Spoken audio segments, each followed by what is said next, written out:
Hey everybody, it's Lucas with Progress Now, New Mexico. I'm out here at the entryway to the Organ Mountains Desert Peaks National Monument here in Las Cruces, and I'm here because this is something that I'm extremely proud of. This is actually something that I fought for in my lifetime. Before I worked at Progress Now, New Mexico, I was the director of the Friends of the Organ Mountains Desert Peaks, and we helped advocate for the creation of this monument. And we were there when it got signed into law in 2014 by President Obama. The person who opposed our efforts back then the most was Steve Pearce.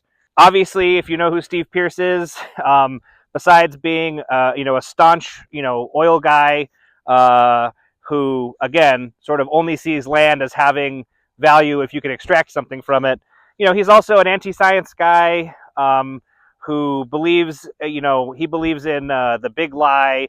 He opposed protecting our families and our communities during COVID.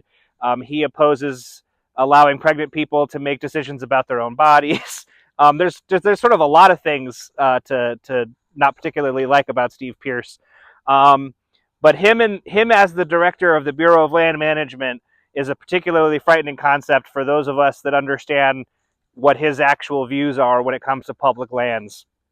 So, what can you do? Well, the number one thing we can do is reach out to our senators and ask them, in their role at the Senate, to oppose his nomination and to not confirm him in the Senate. But the number one thing you could do is share this video with folks that you know from out of New Mexico and ask them to share it with their senators, asking senators in other states to help not confirm Steve Pearce in the Senate. Assuming the government ever comes back into session, I guess that's always maybe that'll never happen. But yeah, when the Senate goes back and they have to confirm Steve Pearce, it would be great if we had support from out of the state for that. So that's our number one goal. If I could ask you one thing today, share this with somebody you know who doesn't live in New Mexico. Ask them to ask their senators to oppose Steve Pearce as director of Bureau of Land Management, and let's continue to help preserve natural spaces like Organ Mountains Desert Peaks and other places around our beautiful country that mean so much to communities just like us. Thanks.